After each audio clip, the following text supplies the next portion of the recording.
The explosion threw Princess Zara across the bridge of her diplomatic ship, and she hit the metal wall hard.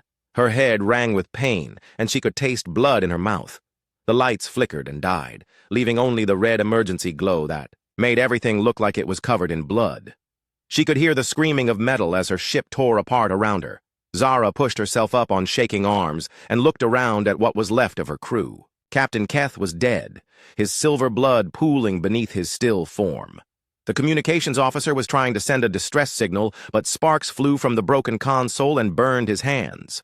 The ship shuddered again as another missile hit the hull. This was not how the peace mission was supposed to go. Zara had been traveling to meet with human leaders to stop the war that everyone said was coming. Her father, the Emperor, had chosen her because she was young and hopeful, because she believed that different species could work together. Now she was going to die in the cold darkness of space because someone had decided that peace was not worth having. The ship's computer spoke in a calm voice that did not match the chaos around them. Hull breach in sections 4 through 7. Life support failing. Impact with planetary surface in 6 minutes. Zara felt her stomach drop as she realized. They were crashing. She had never been on a planet before. Her people lived on ships and space stations, moving through the galaxy like silver ghosts. Through the broken viewports, she could see a blue and green world growing larger. It was beautiful in a wild way that made her both afraid and excited. The humans called it New Haven, one of their colony worlds on the edge of space. It had forests and oceans and weather that changed like moods. Her people thought planets were dangerous and unpredictable, but right now it was her only chance to live. The crash was worse than the explosion. Metal screamed and bent as the ship plowed through trees and dirt. Zara was thrown around like a toy until everything went black and quiet. She woke up to the sound of voices speaking in the harsh human language. Her translator was still working, and she could understand the words, even though they sounded strange. "Check for survivors," someone said. "Watch for tricks. These aliens are supposed to have mind powers." Zara opened her eyes slowly and saw sunlight streaming through a hole in the ship's hull. Real sunlight from a real star, not the artificial light she was used to. It was warm on her face and smelled like growing things. She had read about planets, but being on one was completely different from what she had imagined. Heavy boots walked across the broken deck toward her. She tried to sit up and pain shot through her ribs.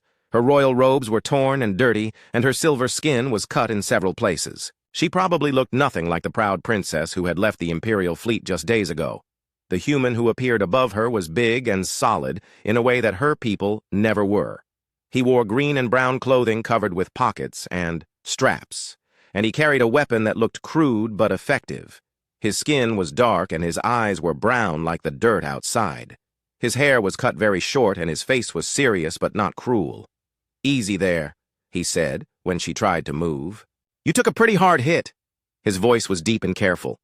He was not pointing his weapon at her, but she could see that he was ready to use it if needed. Zara activated her translator and spoke in her own language, letting the device change her words to his. "I am Princess Zara of the Keltharian Empire. I was traveling under diplomatic protection." Her voice came out smaller than she wanted it to. The human tilted his head, and she could see him thinking. "I'm Sergeant Jake Murphy, Colonial Defense Force. Right now, you're a survivor of a crash on human territory. The diplomatic part gets complicated when someone shoots down your ship." "Someone shot us down?" Zara felt cold despite the warm sunlight. "But this was a peace mission. We came here to prevent war, not start it."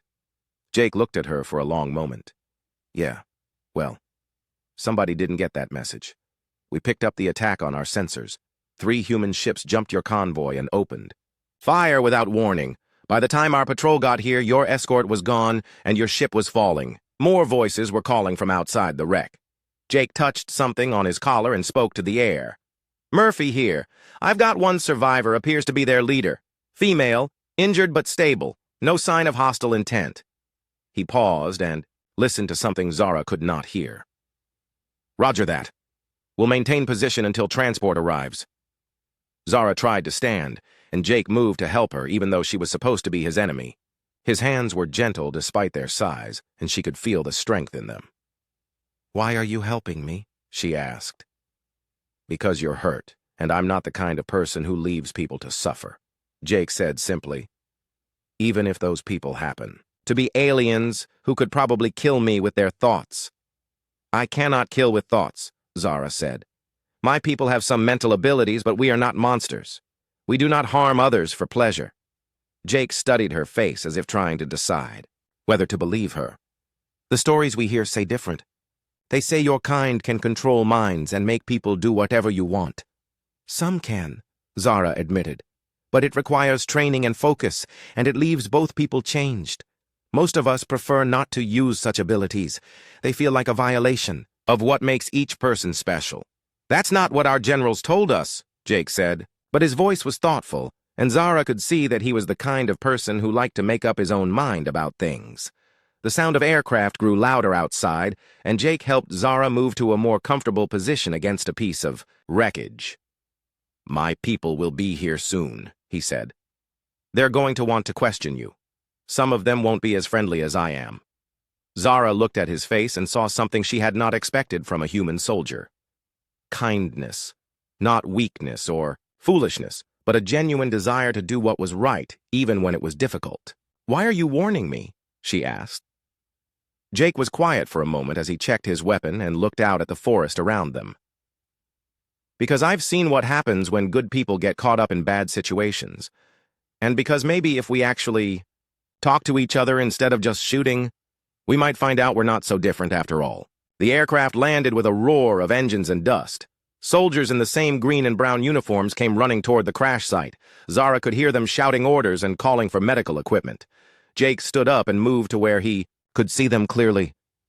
Listen to me, he said quietly to Zara. When they ask you questions, tell them the truth. Don't try to hide anything or be clever. These are good people, but they're scared and angry about the war everyone says is coming. If you want to live long enough to see peace happen, you need them to trust you. Zara nodded and touched the small crystal pendant that hung around her neck. It was a symbol of her royal house and a reminder of why she had come so far from home. I understand, she said. And Sergeant Murphy? Thank you. Jake looked down at her, and for just a moment she saw something in his eyes that gave her hope. Maybe there was still a chance that different kinds of people could find a way to live together without fear and violence. Maybe her father had been right to send her on this mission even though it had gone so wrong. The other soldiers reached them and everything changed. Weapons were pointed and voices were raised, and suddenly the peaceful moment was over. But as they led her away from the wreck, Zara held on to the memory of Jake's kindness like a small flame in the darkness that was coming. The human base was nothing like the clean metal corridors of Keltharian ships. Everything was made of local materials, wood and stone and metal that looked rough and practical. The walls were thick and the windows were small, built to keep out the weather and enemies. Zara walked between her guards and tried not to show how much the differences bothered her. They put her in a small room with a bed and a table and a window that looked out at the forest. The door locked from the outside, but Jake had made sure she had water and food that would not make her sick. The human doctors had checked her injuries and given her medicine for the pain. None of them had been cruel, just careful and suspicious. Zara sat on the bed and tried to understand what was happening. Through the window, she could see human soldiers moving around the base, preparing for something big. Vehicles were being loaded with supplies and weapons were being cleaned and checked. Everyone moved with the kind of urgency that meant trouble was coming. A knock on the door made her look up. Jake entered carrying a tray of food and a small device that looked like it might be some kind of communicator. He set the tray down on the table and pulled up the room's single chair. Thought you might be hungry, he said. I wasn't sure what your people eat, so I got a little of everything from the mess hall. Zara looked at the food and felt her stomach growl. She had not eaten since before the crash and her body needed fuel to heal. Thank you, she said. You continue to be kind even though I am your prisoner. You're not exactly a prisoner, Jake said. More like a protected witness. The problem is that nobody can agree on what to do with you. The brass wants to interrogate you about Keltharian military secrets. The diplomats want to trade you back to your people for concessions. And the intelligence folks think you might be some kind of spy. Zara picked up something that looked like bread and took a careful bite. It was rougher than Keltharian food, but it tasted good in a simple way. What do you think I am? She asked. Jake was quiet for a moment, watching her. Eat. I think you're exactly what you said you were. A young woman who got sent on a dangerous job because someone thought it was important enough to risk your life for. My father chose me because he believed I could build bridges between our peoples, Zara said. He said that the old ways of thinking were not working and that someone from my generation might see possibilities that others could not. Smart man, Jake said. Too bad there are people on both sides who don't want bridges built.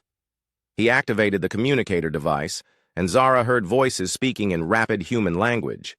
She could not understand it all, but she caught enough to know they were talking about fleet movements and battle preparations. The situation is getting worse, Jake explained. After your ship was attacked, both sides started mobilizing for war. Your people sent a battle fleet to demand your return. Our government says they won't negotiate with invaders. Everyone is pointing weapons at everyone else, and nobody wants to back down first. Zara felt sick, and it was not because of the unfamiliar food. This is exactly what the warmongers wanted. They attack a peace mission, and then use the response as an excuse for the very war we were trying to prevent. Jake leaned forward in his chair. Tell me about these warmongers. Who benefits if humans and Keltharians destroy each other? My uncle, Prince Vex, leads a faction that believes conquest is better than cooperation, Zara said. He thinks humans are too dangerous to be allowed to expand through the galaxy. He would prefer to crush your civilization while it is still young and scattered across only a few worlds. And on our side, there are people who think the only good alien is a dead alien, Jake said grimly. They see your technology and your abilities and they get scared. Scared people do stupid things. The communicator crackled again, and this time Jake's expression became very serious. He listened for several minutes before responding in short, clipped sentences. When he finished, he looked at Zara with something that might have been pity. That was command. They're ordering all diplomatic personnel to evacuate the planet. A Keltharian battle group is on its way, and they're not responding to communication attempts. My superiors think your people are coming to take you back by force. Zara stood up quickly, ignoring the pain in her ribs. That is not a rescue mission. If Prince Vex is commanding that fleet, he will use my presence here as an excuse to attack. He can claim that humans kidnapped and tortured me, that diplomatic immunity means nothing to your species. Jake was already moving toward the door. I need to report this to command right now. Wait, Zara said. There is something else you need to know. The humans who attacked my ship were not acting alone. Someone told them exactly when and where to find us. Someone who knew the diplomatic codes that would get them close enough to strike without warning. Jake stopped with his hand on the door handle. You're saying this whole thing was planned? I am saying that someone on your side worked. With someone on my side to make sure that peace was impossible, Zara said, and now they are going to get the war they wanted. Before Jake could respond, alarms started blaring throughout the base. Red lights flashed and soldiers could be heard running in the corridors outside. The communicator in Jake's hand came alive, with urgent voices reporting contacts in orbit and incoming vessels. Jake pressed his ear to the device and his face went pale. The Keltharian fleet just dropped out of hyperspace, 12 ships including 2 of those big dreadnoughts. They're demanding immediate surrender of all human forces and the return of Princess Zara. And your response? Zara asked, though she already knew the answer. Command told them to go to hell, Jake said. All human ships in the system are moving to intercept. Both fleets will be in weapons range within the hour. Zara closed her eyes and tried to think. In a few hours, thousands of people from both species would be dead, and the galaxy would be at war. Everything her father had worked for would be destroyed, and the future would belong to those who believed that strength was the only truth that mattered. There is still time to stop this, she said, but not if I remain here as a prize to be fought over. Jake stared at her. What are you thinking? I am thinking that Princess Zara needs to disappear, she said. If neither side has me, then neither side has a reason to fight over me. The battle becomes pointless, and both fleets will have to withdraw. You want to escape? Jake asked. Where would you go? This whole planet will be a battlefield in a few hours. Zara looked out the window at the forest that surrounded the human base. It was wild and dangerous, and completely unlike anything she had ever experienced. But it was also vast and empty, and a place where a small group of people might be able to hide until cooler heads prevailed.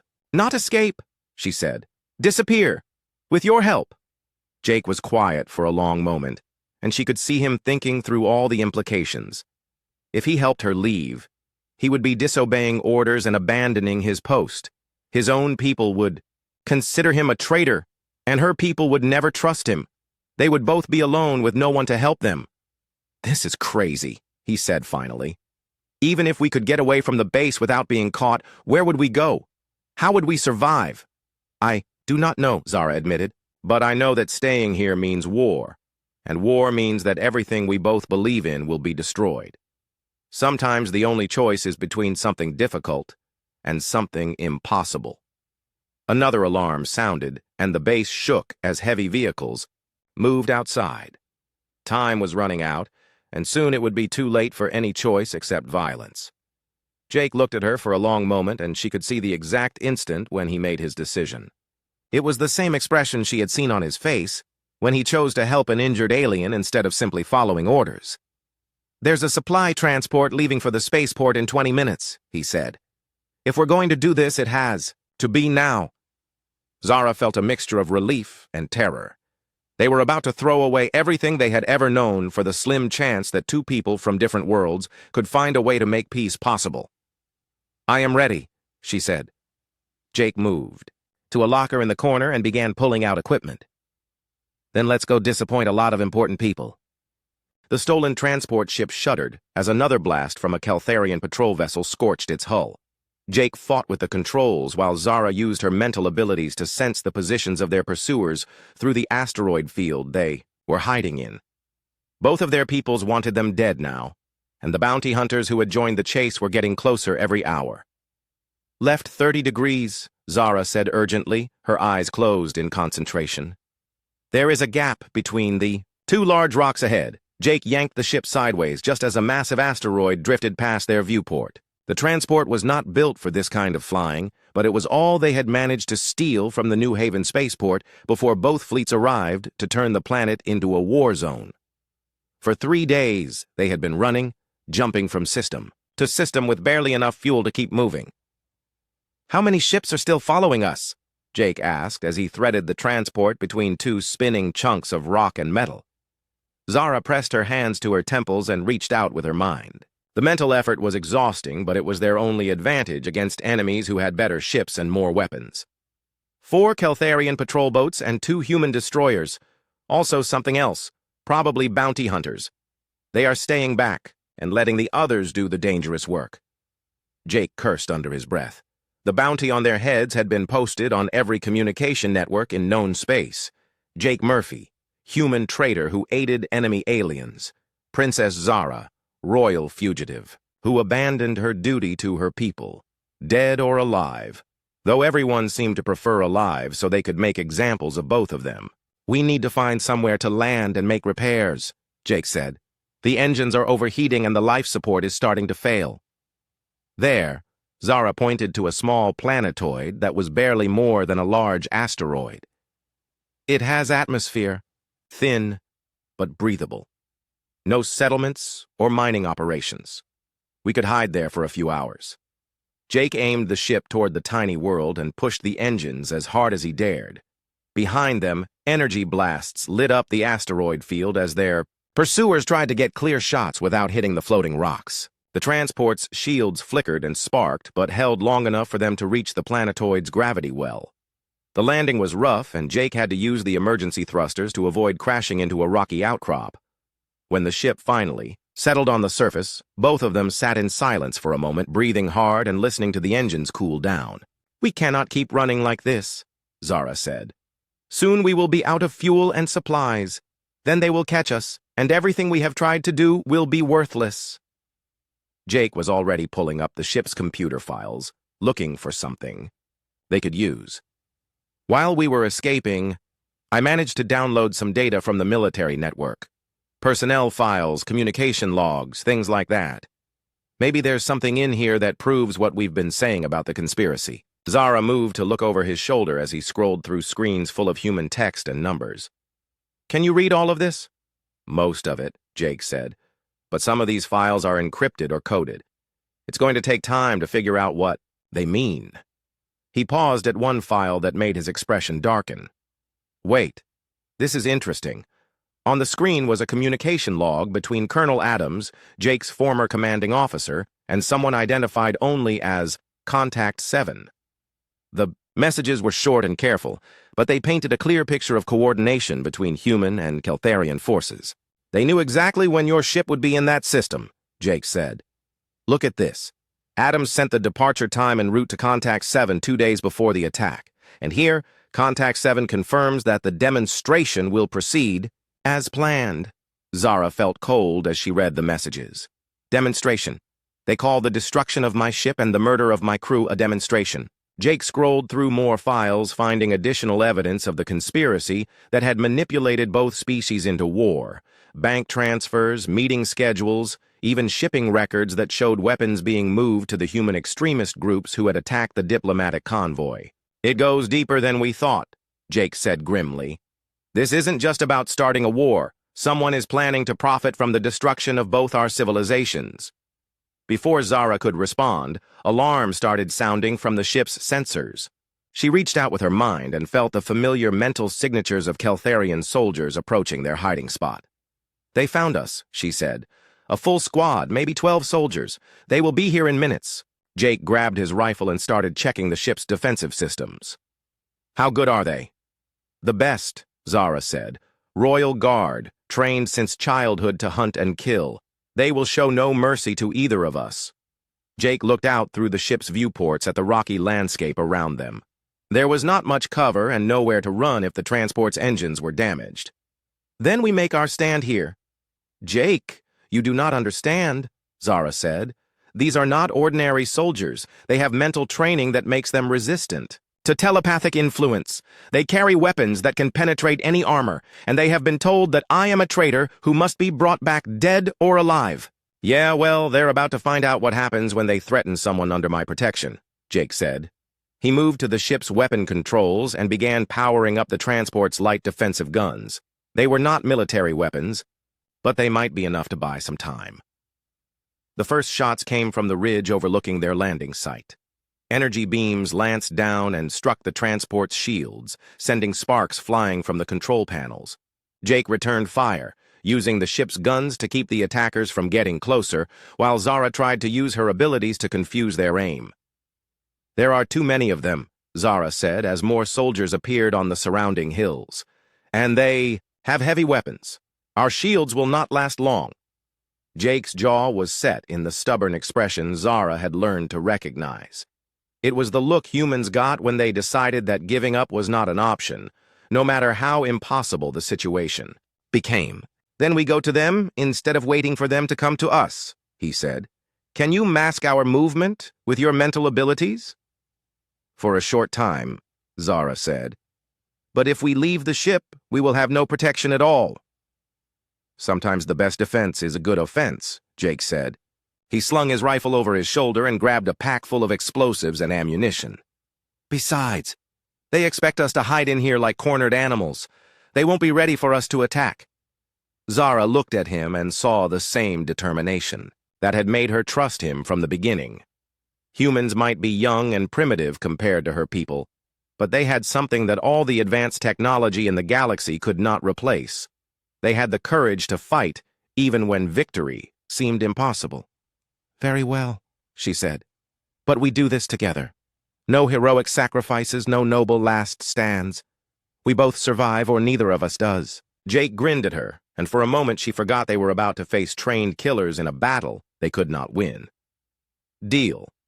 Now let's go show these guys why humans are so hard to kill." They slipped out of the transport through the emergency airlock and into the thin atmosphere of the planetoid.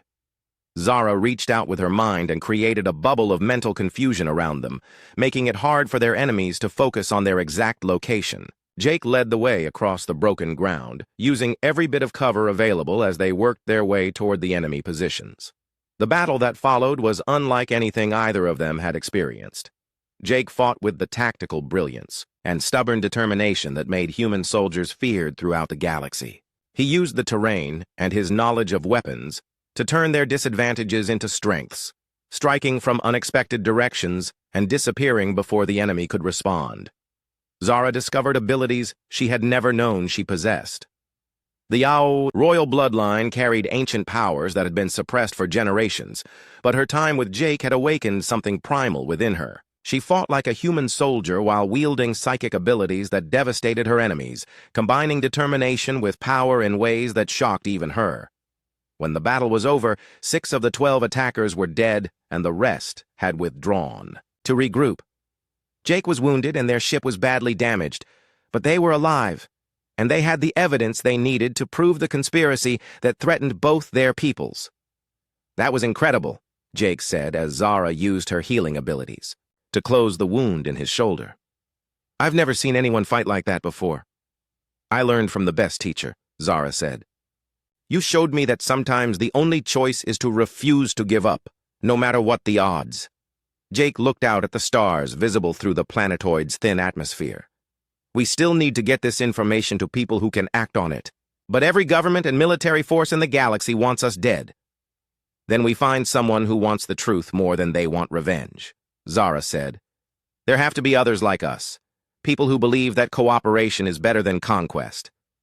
Jake nodded and began working on the ship's communication system. Let's hope they're listening. The neutral space station called Haven's Rest looked like it had been built from the scraps of 100 different ships. Human steel mixed with Keltharian crystal and alien metals that Jake could not identify. It was the kind of place where people came when they did not want to be found, which made it perfect for their needs and dangerous for their lives. Jake kept his hood up and his weapon close as they walked through the crowded corridors.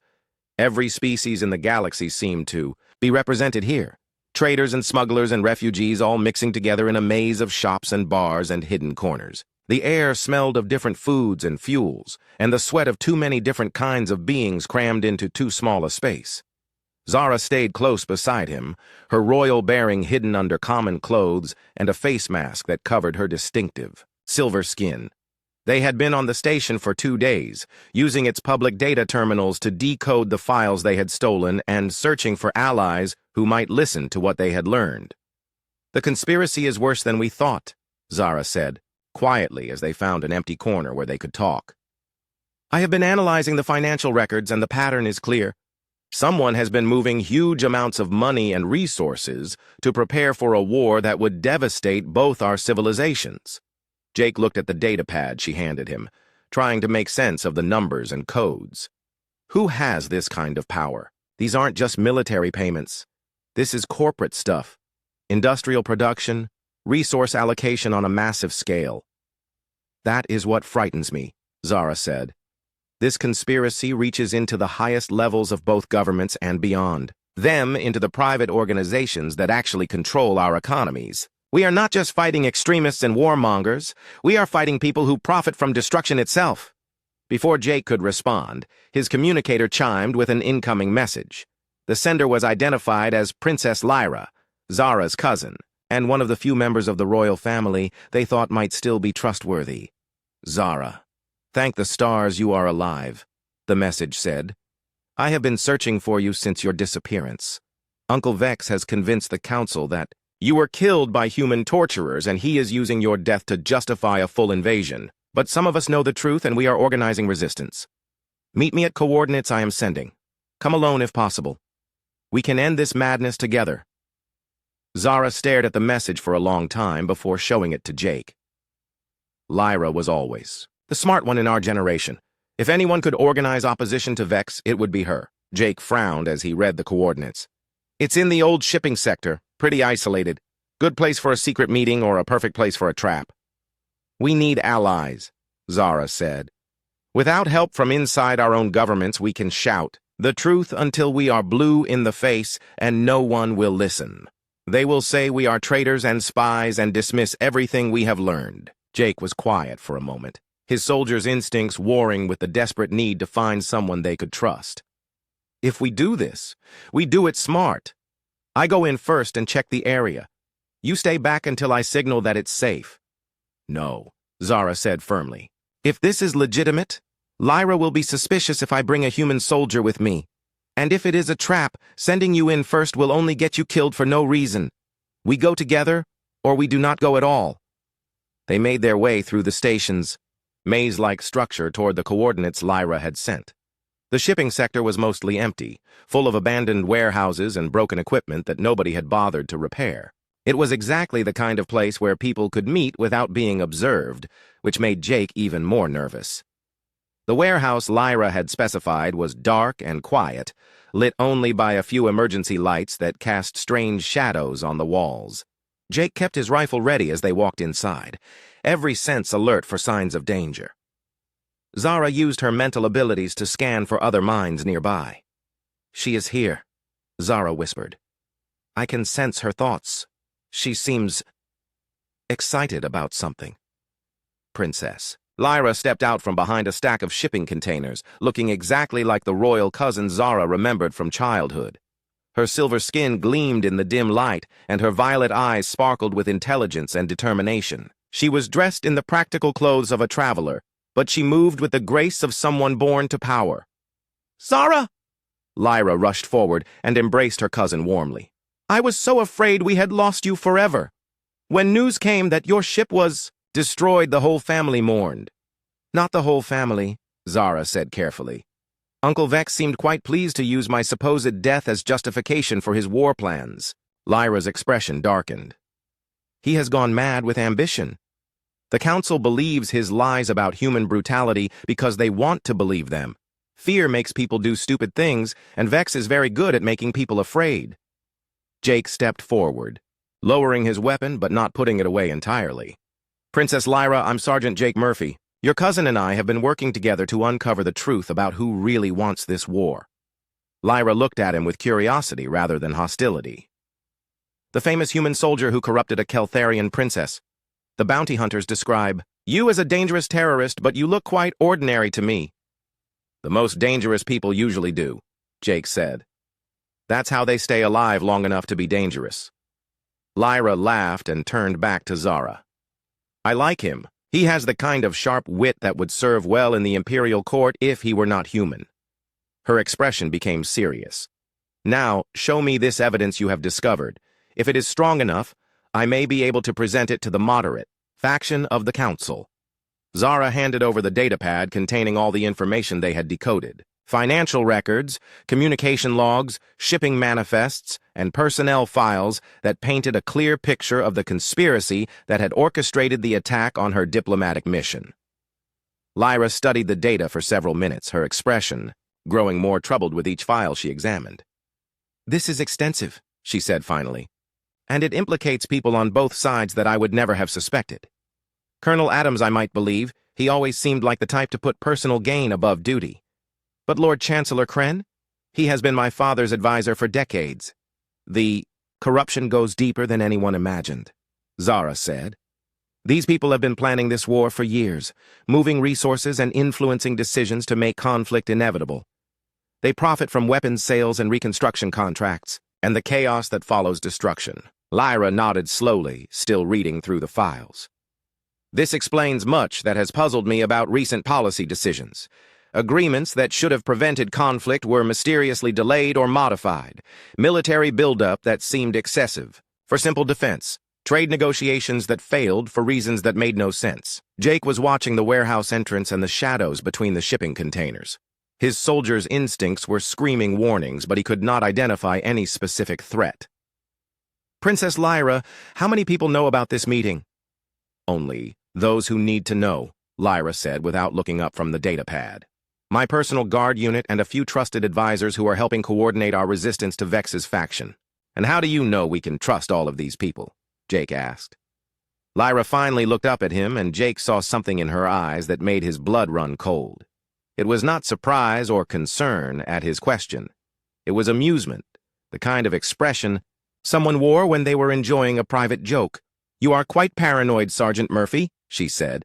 "But—" Princess Zara stood on the bridge of the captured Keltharian warship and watched the combined human and Keltharian fleets moving into formation around Earth.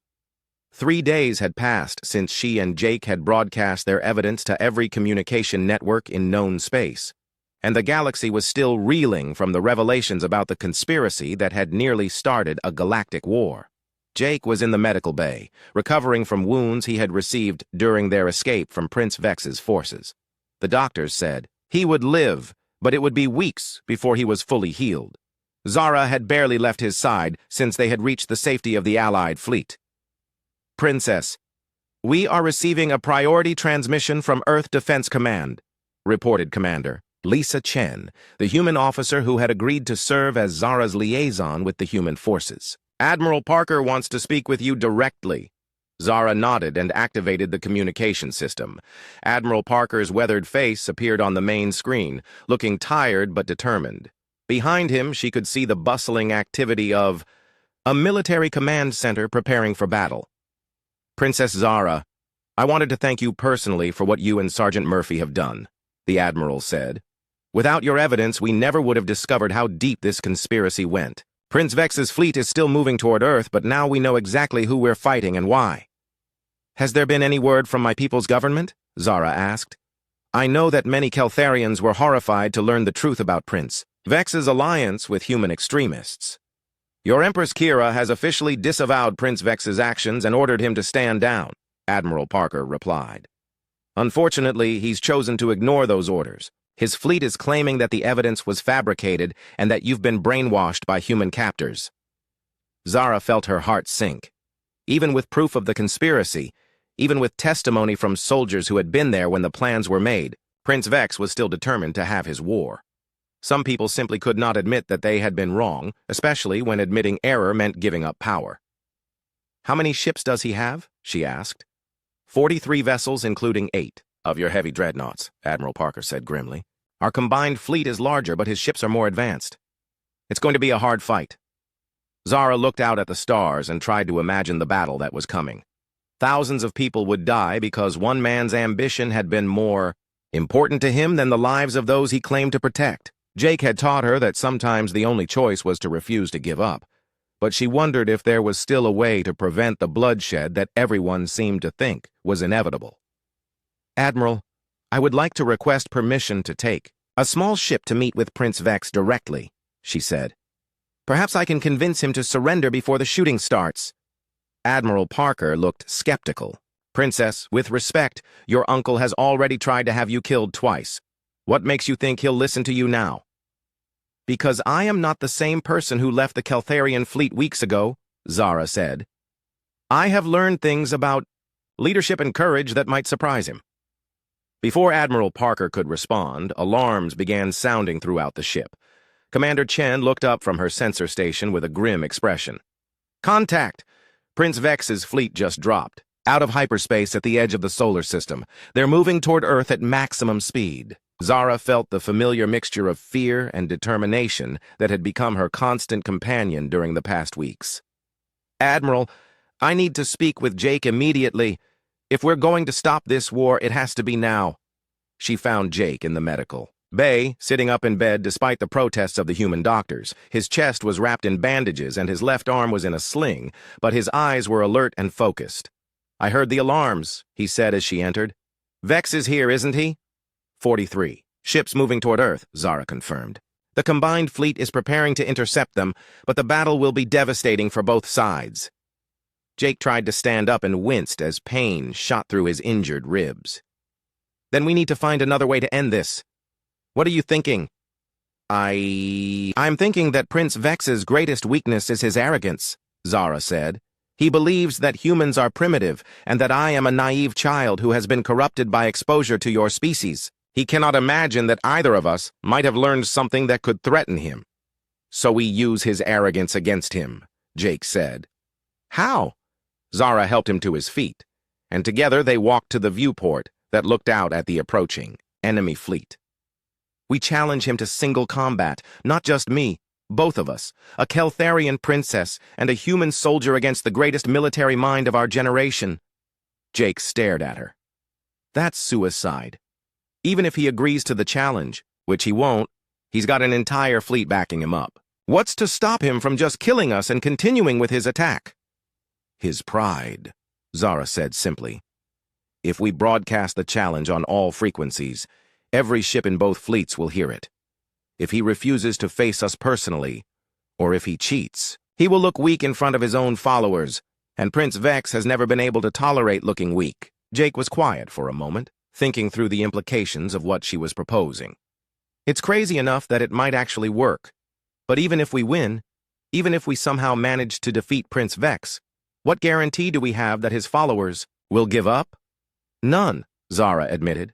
But if we can prove that cooperation between our species is stronger than conquest, if we can show that humans and Keltharians working together are more powerful than either species alone, maybe we can inspire others to choose partnership over domination. Jake looked out at the stars where two fleets were moving toward a battle that could determine the future of both civilizations.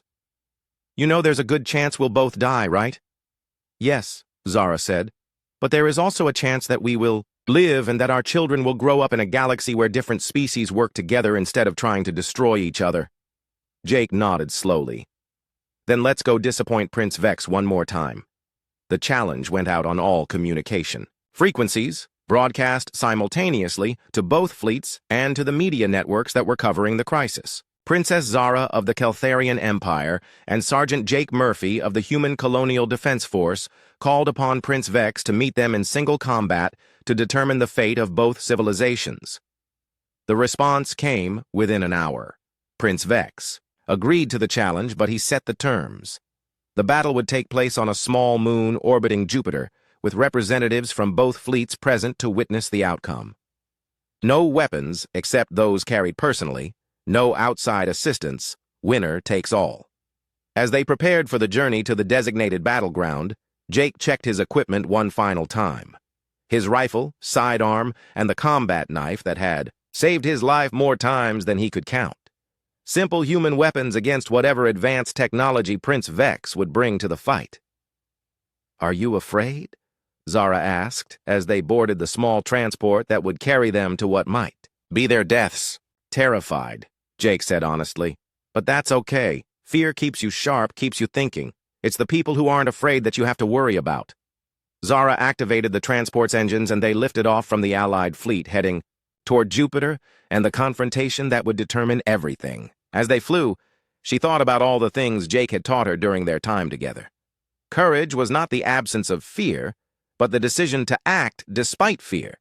Strength was not about having the best weapons, but about refusing to give up when the weapons failed. And sometimes the most important victories were won not by destroying your enemies, but by proving that there was a better way to live. The moon was cold and airless, lit only by the distant light of the sun and the reflected glow of Jupiter's massive bulk. Both fleets took positions in orbit, their weapons trained on each other, but held in check by the ancient laws governing formal challenges. Prince Vex was waiting for them when they landed, accompanied by his personal guard and looking every inch. The proud Keltharian noble. His armor was a work of art, inscribed with the victories of his military career and powered by technology that could stop most weapons and enhance his natural abilities. "So," he said, as they approached across the rocky surface of the moon, "the corrupted princess and her pet human have come to die with honor. How touching." "We have come to offer you one last chance to surrender," Zara replied. "You know the truth now. You know that your entire campaign has been built on lies and manipulation. End this madness before more people die for your ambition." Prince Vex laughed, a sound like breaking crystal. "Child, you understand nothing. This war was never about truth or lies. It was about power and the right of the strong to rule over the weak. Humans are a disease spreading through the galaxy, and it is our duty to stop them." "Then prove it," Jake said, raising his rifle. "Prove that you're stronger than a diseased human and a corrupted princess." The battle that followed was unlike anything that had ever been seen in the galaxy. Prince Vex fought with all the skill and technology that Keltharian military science could provide. His armor deflected energy weapons, and his enhanced strength allowed him to move with impossible speed. But Jake and